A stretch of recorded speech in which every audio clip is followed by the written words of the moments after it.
Washington Journal continues. At our table this morning, Norman Solomon, who's the executive director of the Institute for Public Accuracy and also the author of this book, War Made Invisible: How America Hides the Human Toll of Its Military Machine. Mr. Solomon, good morning. This paperback version is out now, and you've added more on the Israel-Hamas war. Tell us your thoughts. Basically, what we've seen happening in Lebanon in the last few days is really a replication of what's been going on for 50 weeks now in Gaza. And I thought it was quite notable that 2 days ago, former Defense Secretary Leon Panetta said categorically that the Patriot attack by Israel was, and I'm quoting here, a form of terrorism. What my book goes into in this new paperback edition is that for now, since last October, the Israeli government with U.S. support has been engaging in de facto terrorism. And one of the questions I raise is why in the politics of the United States, in the mass media, there's been no acknowledgement that Israel has been engaged in such terrorism affecting so many people. I mean, when you think about it, the bombing of hospitals, the killing of so many children, most of the 41,000+ dead are children and women, the methodical use of starvation as a weapon of war, that and so much more is protracted terrorism. So it raises the question, for instance, why did the White House just green light $20 billion with a B dollars more worth of weapons to this government that might be called a terrorist organization? Front page of the Wall Street Journal, you mentioned the news. Israeli strikes in Lebanon inflict a heavy toll. About 500 reported dead, 1,600 hurt in escalation of attacks against Hezbollah. Well, at least 50 of those children were children. So we have 50 children dead just in the last couple of days, frankly, courtesy of U.S. taxpayers. I quote in the book Israeli generals who said that it would be impossible for Israel to continue its military operations, its assaults on Gaza and so forth.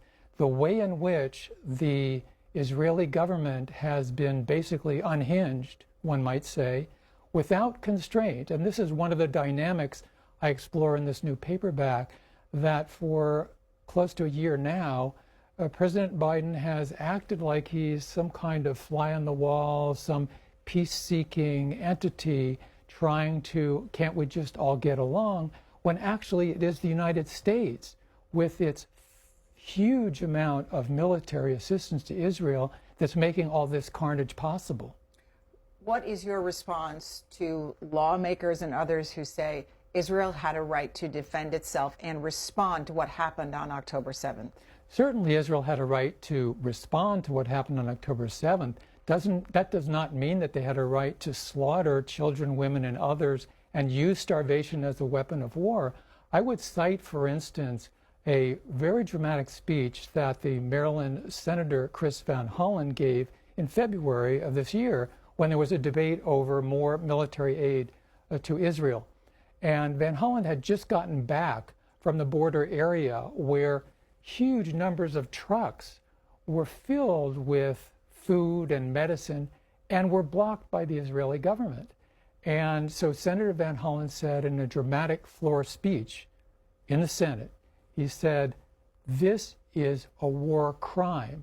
The people running the Israeli government are war criminals because they're using starvation as a weapon of war, blocking this food while people are starving on the other side of the border in Gaza.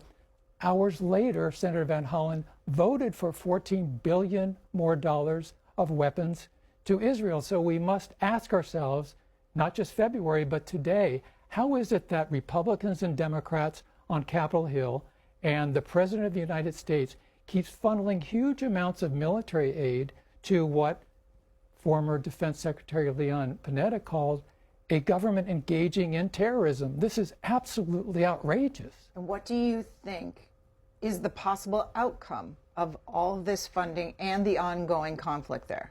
Well, the outcome is going to be a continuation of the slaughter. And I think it's long past time that we call it what it is.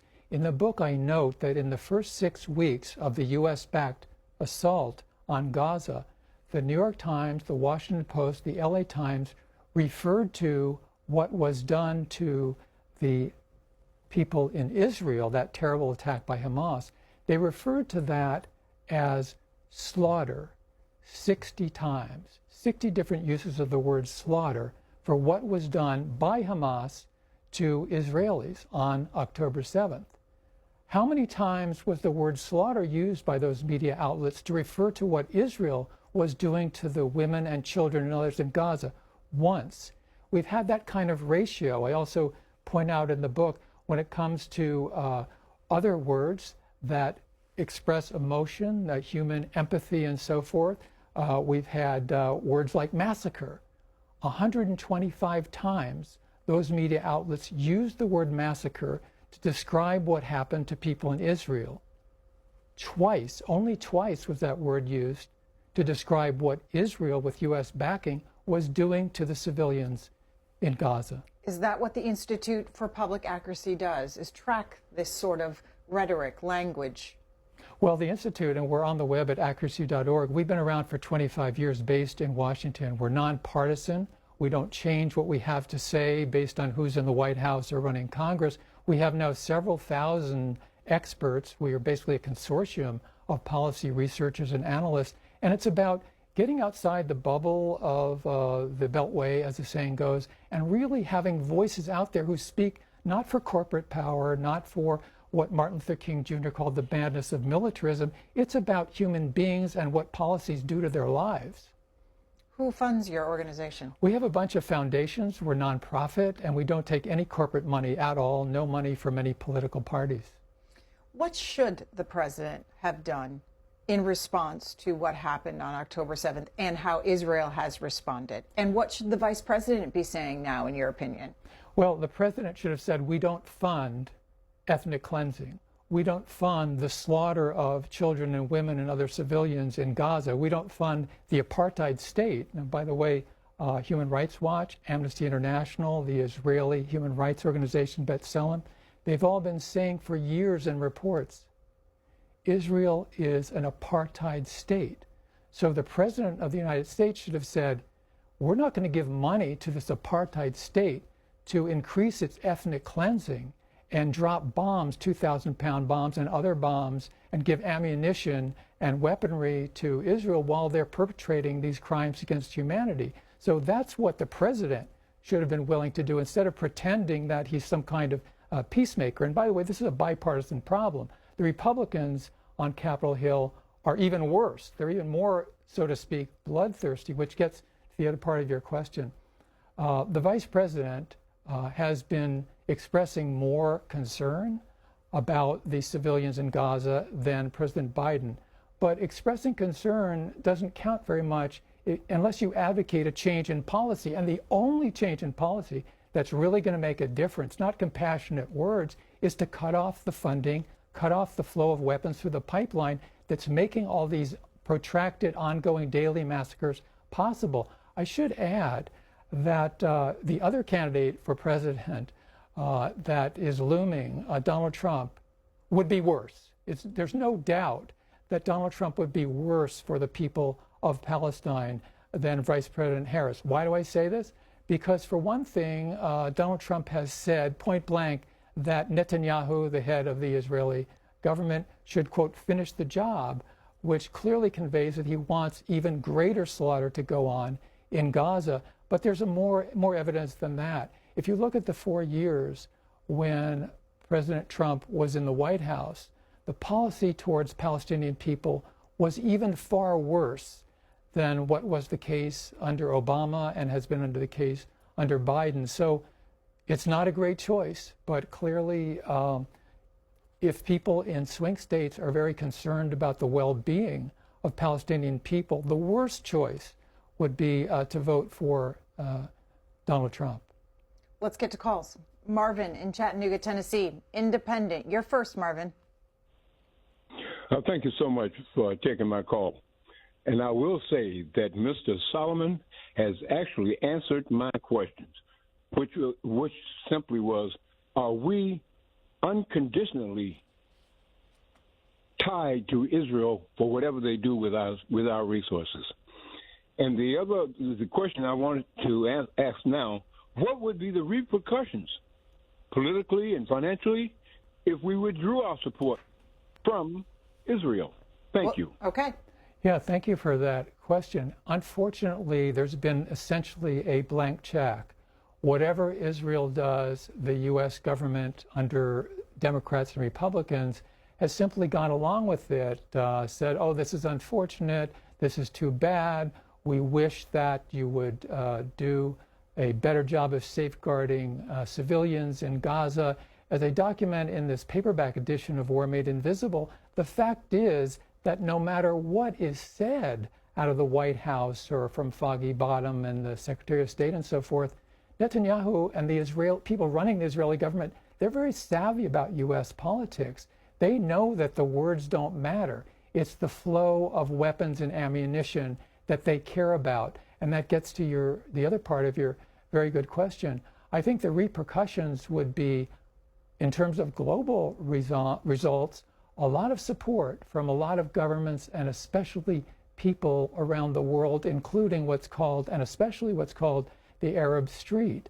And so in terms of domestic politics, to some degree, all hell would break loose because pundits who are really disconnected from the voters to a large extent, many of them would condemn a cutoff of aid to Israel, military aid to Israel. And yet the polling is very clear, and this goes into the question about Kamala Harris. She's unwisely refusing to call for an arms embargo on Israel, even though the polling is very clear that most voters in this country support a cutoff of military aid to Israel as long as the war on Gaza continues. And it's especially striking because recent polling by YouGov shows that in pivotal swing states, by far most voters said if that position announced by Harris were to be put forward, they would be more likely to vote for her than less if she would call for an arms embargo. So it's a question of courage. It's a question of seeing beyond the conventional wisdom and taking the easy way out and being afraid that the Israel lobby will go after you. And one more side note here. In the Washington Post today, there's a typical column by a garden variety booster of what, as I said, Dr. King called the madness of militarism, David Ignatius, and he seriously calls Israel a light unto the nations.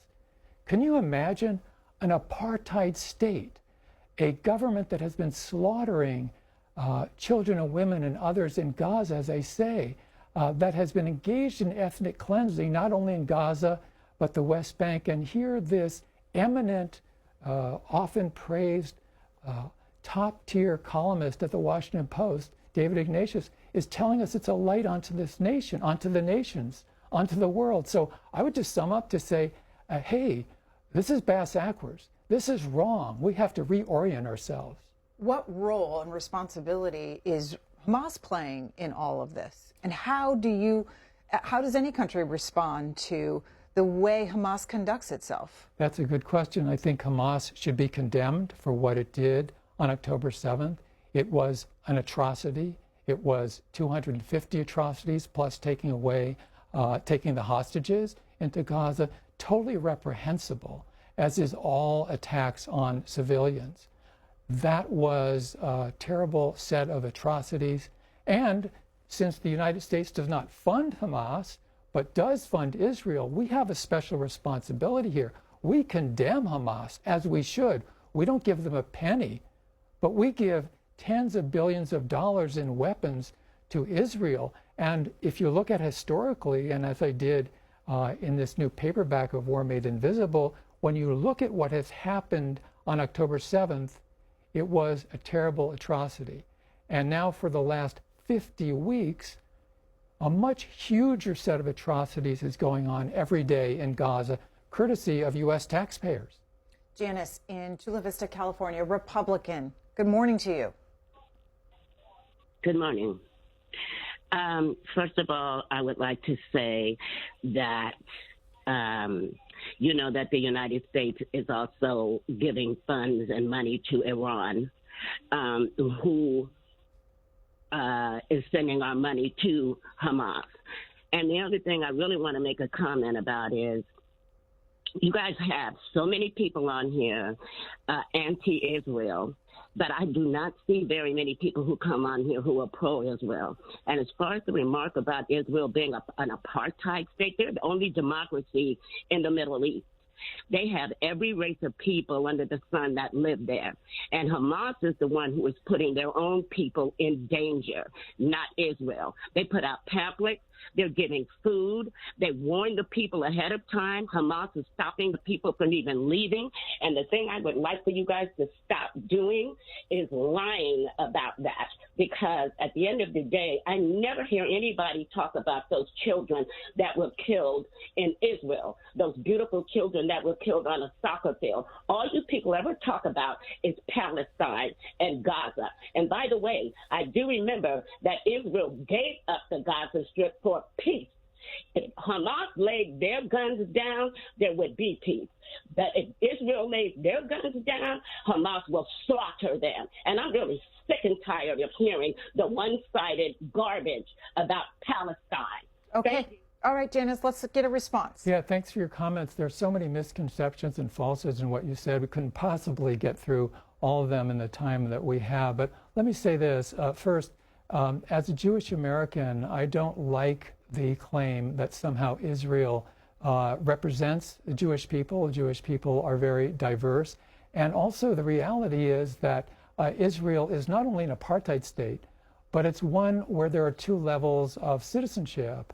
About 20% of Israel is Arab citizens, but they don't have the same rights. And so the inequality of people inside Israel, to put it mildly, is very extreme. So to call Israel a democracy is, frankly, I think, not only mistaken, but really absurd.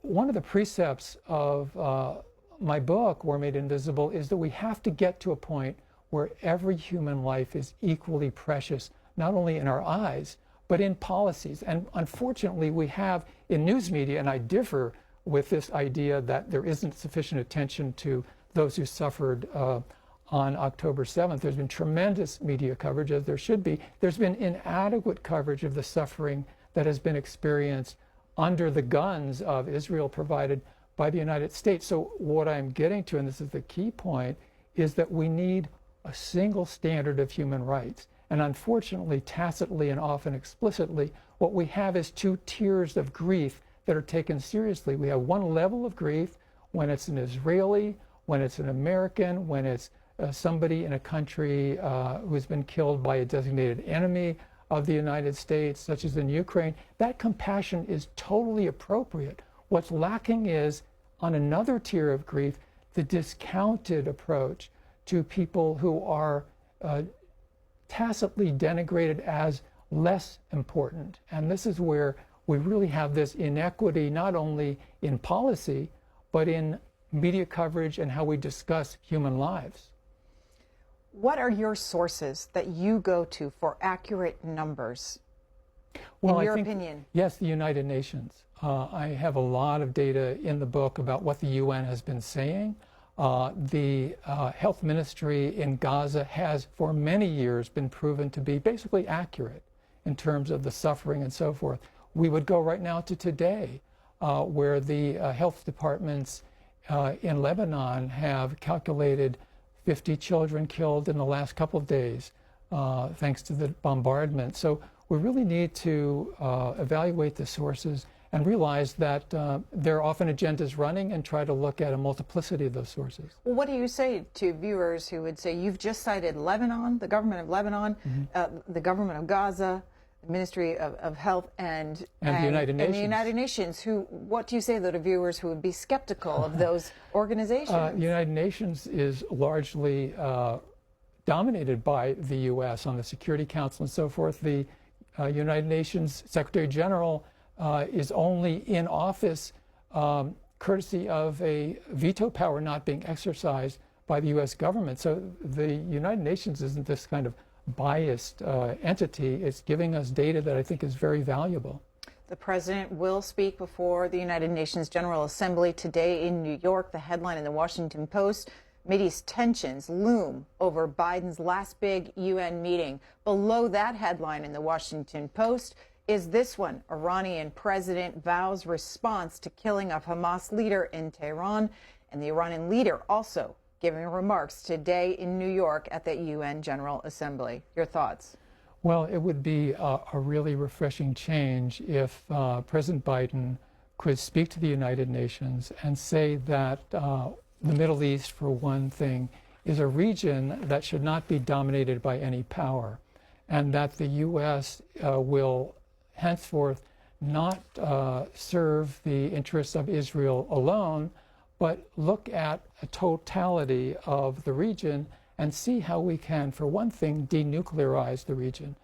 If you look at the thousands of articles that have come out in major media outlets in the last year about Israel and Gaza and so forth, it's almost impossible, it very rarely is possible, to find any reference to the fact that Israel is the only nuclear weapons armed state in the region. And as we've seen with the pager attack, and again, I think former Defense Secretary Panetta is correct, it was an act of terrorism. We can't really rely on self-restraint coming from Israel. So if we're going to denuclearize the region, then for one thing, I wish that President Biden would announce that he is no longer going to continue to support the killing of the Iran nuclear deal that President Obama brought about, that President Trump abrogated, pulled the U.S. out of, and the Biden administration for more than 3.5 years now has basically continued to prevent the resuscitation of the Iran nuclear deal. So that would be a very constructive step to make. The message, do as we say, not as we do, is never convincing to the nations of the world. And yet that's what the U.S. government has been saying about, among other things, nuclear weapons in the Middle East. And in fact, the U.S. government officially won't even acknowledge that Israel has nuclear weapons, and that has to change. We'll go to Audrey, who's in Sumter, South Carolina, Democratic caller. Good morning to you, Audrey. Good morning, Greta. Mr. Solomon, I wanted to ask you, why are the American people so sanitized when it comes to the media with the war going on in Gaza? We don't get a chance to see exactly what happening over there in Gaza. Now, the international news media shows exactly what's going on in Gaza. And I feel as though if the American people were to see exactly what's going on there, their stance will change when it comes down to sending their arms over there to Israel. And Audrey, which international news outlets do you watch? Matter of fact, I look at Israel news media. I look at Al Jazeera. I look at Sky News. I look at there's another one I look at. But if you go over to international news, they expose exactly what is going on over there in Gaza. Okay, we'll get a response. Yeah, we'll get a response to your point. Mr. Solomon. Yeah, I think that's a very, very good point you make. And Al Jazeera has internationally provided enormously valuable coverage with footage of the continuing carnage in Gaza. And just a couple of days ago, the Israeli government closed the Al Jazeera office in Ramallah in the West Bank and abrogated its commitment that that's supposed to be a Palestinian Authority area in Ramallah, and yet it is shut down. Another assault on freedom of the press. I point out in the book that Israel has a tremendous history of targeting and killing journalists. Journalism is very dangerous to the Israeli government, and the Committee to Protect Journalists based in New York has documented, as of this week, at least 116 journalists killed by Israel in the last year in Gaza. Essentially, the Israeli government wants to cover the eyes of the world as to its atrocities that are occurring ongoing in Gaza. Charles, Fort Collins, Colorado, Independent.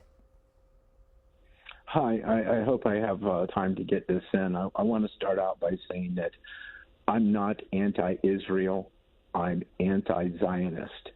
And if you look at the history there since 1947, 85% of that region was Arabs and Persians, and the other 15 was Jewish when they created the State of Israel. Since then, according to the UN, over 2,000 settlements have been added by Israel in the area. Now, what do we see now? Every eye's on Gaza. But hey, you want to look at something? Let's go look at the PLO in the West Bank and what's happening over there. They're not Hamas. They don't like each other. Israel just took 500 acres of land for new settlements over there. Israel is displacing all the Arabs and throwing them in camps, basically concentration camps, and taking their land. This has nothing to do with Hamas. That's what they're doing. All right, the bottom line is all this. Charles, Norman Solomon, let's begin. You can respond to his thoughts, but him saying, I'm not anti-Israel, I'm anti-Zionist. What's the difference? Well, Zionism is an ideology that it should be a Jewish state and that Palestine should, in effect, become a Jewish country. One of the basic flaws there is that a lot of Palestinians have lived there for century after century. And so there are many interpretations of what Zionism means. But I would say, and I would say to the caller, that essentially the United Nations Security Council has condemned this extension of Zionism, as you will, to include settlements that have expanded and expanded and expanded in the West Bank. Not that the Security Council with the Resolution 242 has actually done anything about the declared illegality of the settlements, but they continue to expand. And if you look at the map of the West Bank, it's like Swiss cheese because more and more settlements, and by the way, when I drove through there, you could see the green is where the water has been taken by the settlements. And so the net effect is that when we hear U.S. politicians talking about a two-state solution, it becomes completely fantasy because of the expansion of settlements in the last couple of decades. And the net effect politically, when a member of Congress says, well, I support a two-state solution, it's a way of checking the box and saying, don't bother me because I don't want to deal with the realities on the ground there. Let's talk about the role of the countries around Israel. If we show our viewers that map again, what role is Jordan playing, Egypt playing, Saudi Arabia? What role are they playing right now in this ongoing conflict? What responsibility do you think they have? Well, their role is basically to give lip service to supporting Palestinian people while nuzzling up closer and closer to the United States, which the U.S. Really supports that closeness with Egypt, with Jordan, with Saudi Arabia. None of them are anything near democracy. They're dictatorships. And so the effect has been a kind of a tacit deal that was cut. People will note, for instance, that there's been a lot of cheerleading in Washington for a rapprochement between the Saudi dictatorship and Israel. Well, what's so good about that? Those countries I mentioned, Egypt, Jordan, Saudi Arabia, they all torture dissidents. They do virtually nothing to help Palestinian people other with rhetoric. So it really fits into a role of going along with the United States agenda in the region, which, to put it mildly, is not about human rights. What do you make of this headline from the Wall Street Journal? Iran president has chance to change diplomatic tone today in New York. They say that the president aims to paint his government as one the West can deal with. There's been a lot of positive momentum in Iran in the last year, I should say. I was there when President Ahmadinejad was first elected, and he took the country backward. It was more and more repressive. There's been terrible repression against people demonstrating for human rights in Iran several years ago. But the most recent election brought a more reformist leadership to Iran. And I think that the possibilities are there. This goes to the failure of the Biden administration to, forget halfway, meet Iran partway to see if there could be a resuscitation of the Iran nuclear deal. And why? Well, largely the Israeli government doesn't want any such rapprochement. And frankly, Israel would like ultimately a war with Iran and drawing the United States into one. What evidence do you have of that? Well, the rhetoric from Netanyahu. He's called for it very often, confronting Iran. Netanyahu is somebody who has fought tooth and nail both to prevent the Iran nuclear deal and then to kill it. It's absolutely incontrovertible that Netanyahu wants Donald Trump to win this election in November, and part of the agenda is to then go ahead and militarily confront Iran. Barry is in Apex, North Carolina, Republican. Your turn. Yes, Mr. Solomon, you seem to make a lot of comments that are just generalities that are, sort of catchphrases. You say that they're killing all the journalists, and it's all the responsibility of Israel for those deaths. And I can tell you, having been in war, you can have 3 people involved in the shootout and not figure out who shot who. Yeah. You seem to hate, I guess that's the only thing, the state of Israel. Well, let me address both of those if I could. I'd refer you to the Committee to Protect Journalists on their website right now, and they document, as I mentioned, 116 journalists killed in Gaza by Israel. Now, you may not like that fact, you might not want to hear about it, but that's a reality. The Committee to Protect Journalists makes clear, and has for years now, that Israel intentionally targets journalists. I think that Jewish Israelis, Arab Israelis, Palestinians should all have equal rights, period. He said that you hate the Israeli state.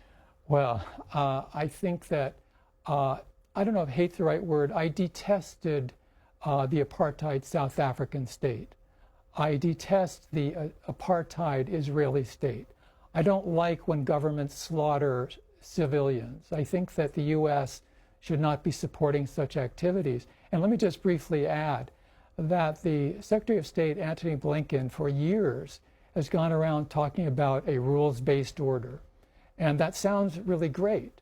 A little odd coming from a representative of a country that launched invasions of Iraq and Afghanistan, Libya, and so forth. What it really boils down to in practice is we make the rules and we break the rules. You have to look at history. The rhetoric just doesn't solve it. Here's a question from one of our viewers. Does Mr. Solomon think Israel plans on a permanent occupation of southern Lebanon as a buffer from Hezbollah? Well, the history is back and forth, being driven out of southern Lebanon, coming back. It's not been a tenable permanent location for Israel to occupy. It's certainly a goal to get Hezbollah out of southern Lebanon. The history in the last, several decades since 1982 has been continual massive wreckage of the society in Lebanon, destroying the healthcare system, killing many thousands of people, causing tremendous trauma, and it's happening again. And this goes to how the U.S. policy towards Israel, in terms of the effect, is being replicated now in Lebanon, just as has taken place in the last nearly 1 year in terms of Gaza. This should be completely opposed by the people of the United States and bring our own government into some sort of sane policy. Do you track how Israelis believe, think, and feel about this ongoing conflict? And which leader in Israel do you think would do what you're talking about, equal rights among all the groups that live there? Well, the Peace Now movement has really lost strength in the last few years in Israel, so there aren't a lot of prominent voices in the direction of equal rights for all. If you read the daily newspaper Haaretz in Israel, you get a multiplicity of points of view, many of which call for the basic changes that I've been voicing or advocating here. Articles there that you just would not find hardly ever in the New York Times or Washington Post. In terms of leadership and the society as a whole, understandably, they've been traumatized by what happened on October 7th. And there is a culture there, a mass culture, that treats Palestinian people, views their lives as not important. And this is, I think, tragic. It is, in a way, paralleled by a lot of U.S. attitudes during the so-called War on Terror, that if Iraqis die, it's not a big deal, but if Americans die, it's a huge deal. And this is, I think, a possibility that we have to change that attitude by modeling it here in the United States. Henry is in Michigan. Democratic caller. Good morning, Mr. Solomon. Thank you for a very sober and sane analysis of what's going on in Israel and Gaza. I have three quick questions. First of all, we've seen massive demonstrations from the people against the Netanyahu regime. So if you could kind of enlighten us on what the public sentiment in Israel is. Secondly, what kind of hold does Israel have on the United States that would make its leaders, our leaders in the United States, stray from what we normally see as fair and balanced and proportionality in response as far as Israel is concerned? And my last question is, I would really like for you to tell us a little bit about what's going on in Sudan and compare that to Israel and why we never hear about Sudan. So those are my three questions. Thank you very much. Okay, thank you. Well, a little more than a year ago, there were very large demonstrations against the Netanyahu government, its efforts to kill the judiciary and so forth, and the country was really split. After October 7th, that was largely set aside. Netanyahu has a tremendous motive to keep wars going and expanding because he faces not only prosecution, but prison time for his own alleged corruption, which seems to be a pretty strong case against him. So the terrain has really shifted. Protests now to get the hostages back because there's still apparently 100 hostages in Gaza. And Netanyahu prioritizes continuing war and expanding war. So to the extent there have been protests lately, that's what it's been about.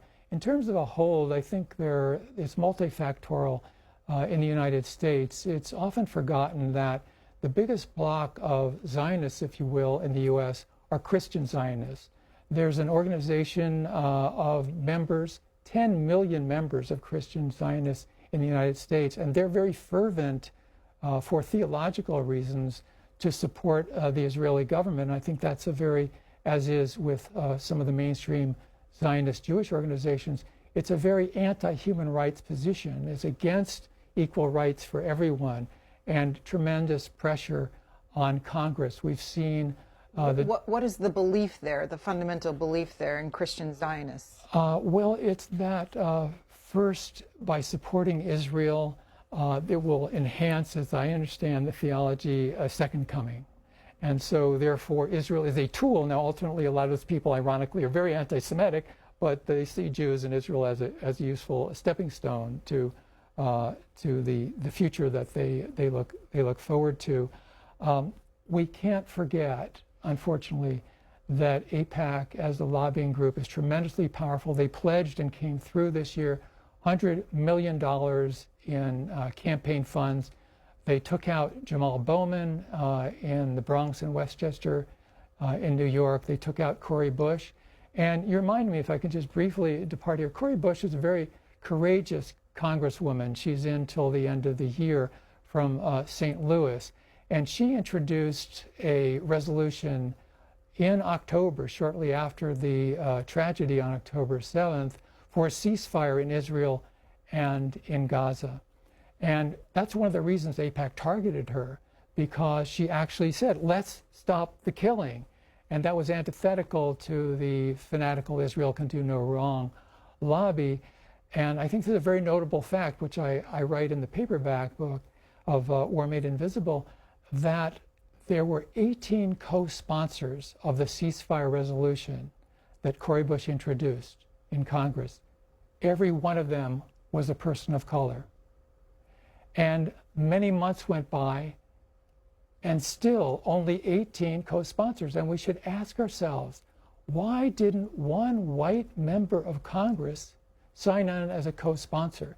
And it goes to something I explore in the book, which is the racial aspects, not the only aspect, but the racial aspects, the religious, ethnocentric, racist aspects that make it easier to objectify Palestinian people with bias against them. And that, I think, is very pernicious and something we need to look at more clearly. The tragedy in Sudan is horrible, and I think it goes to this point. It's a very complex situation. I'm no expert on Africa, but I do want to say that the shortage of U.S. media coverage of that terrible conflict goes to the imbalances of how U.S. news media tend to view the world.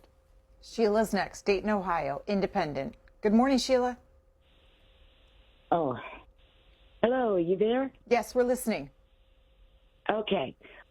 First, I'd like to say that we are really enjoying what Mr. Solomon has to say. He's touched on a number of things, AIPAC, the religion, the war machine that we have going on. He's hitting it right on the head. Really, I would like to see a single state solution, but I don't think it's going to happen. All right, let's take that point, Sheila. Let's take that point. A single state solution.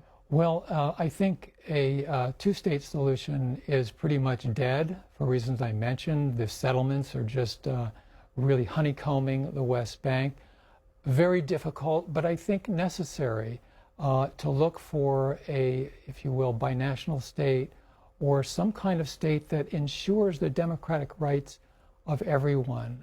Very steep climb, but necessary.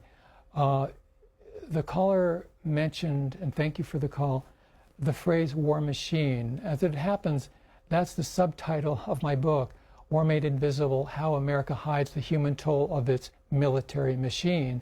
And when I went to write the afterword for this book, I thought, well, how do the events in Gaza relate to this, this title and subtitle? Well, the invisibility relates because the news media may be filled with coverage of Gaza, but the actual suffering, what war is all about, the trauma, the death, the maiming, that is not really conveyed. So there's an invisibility of a war, paradoxically, even though the war gets tremendous quantity of coverage. And the other point is, how does the war machine relate? The war machine relates because the Israeli military is an adjunct to the U.S. military.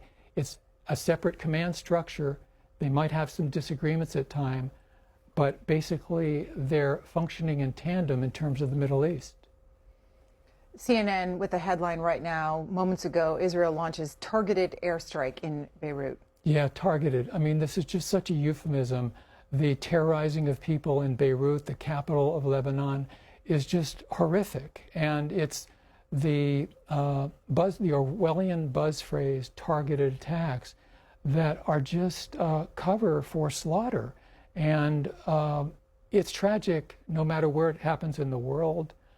But as a taxpayer, and I assume most people watching are taxpayers, we're paying for this. And we need to demand that the U.S. Treasury no longer be looted or funneled to pay for this kind of carnage. And I should add that where I work, rootsaction.org, we have an action alert on our webpage today where people can go to rootsaction.org and they can see how in about 1 minute you can message your senators and your particular representative to support a resolution that Senator Bernie Sanders is introducing for a cutoff to prevent, to block this $20 billion worth of military assistance to Israel that the White House has just green-lighted. Let me get this viewer in. Bob in Massachusetts. Your guest is ignoring the fact that if Israel pulled back and ceasefire, the attacks on them would continue. And he says as soon as this advocating for support ends, the complete and utter annihilation of the Israelis can begin. Yeah, this is a complete myth that's been propagated for decades.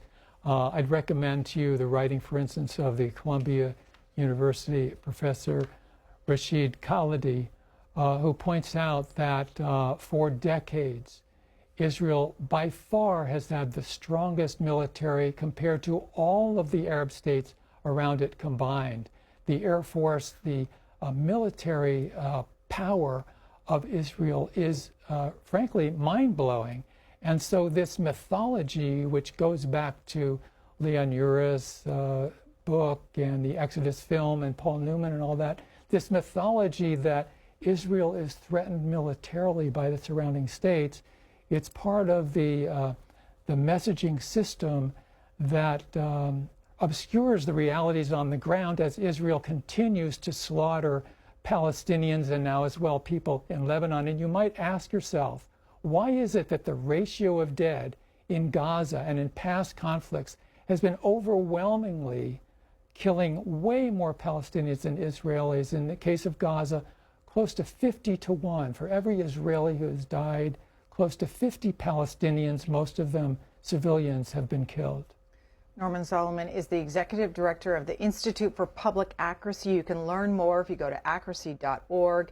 And his book, War Made Invisible, How America Hides the Human Toll of Its Military Machine, now out in paperback. Thank you for the conversation this morning. Thank you very much. Coming up later on the Washington Journal, with 6 weeks to go before Election Day, Washington Examiner's James Antle just discusses Campaign 2024. But first, more of your calls and comments. We will open up the phone lines in open forum. Start dialing in now. We'll be right back.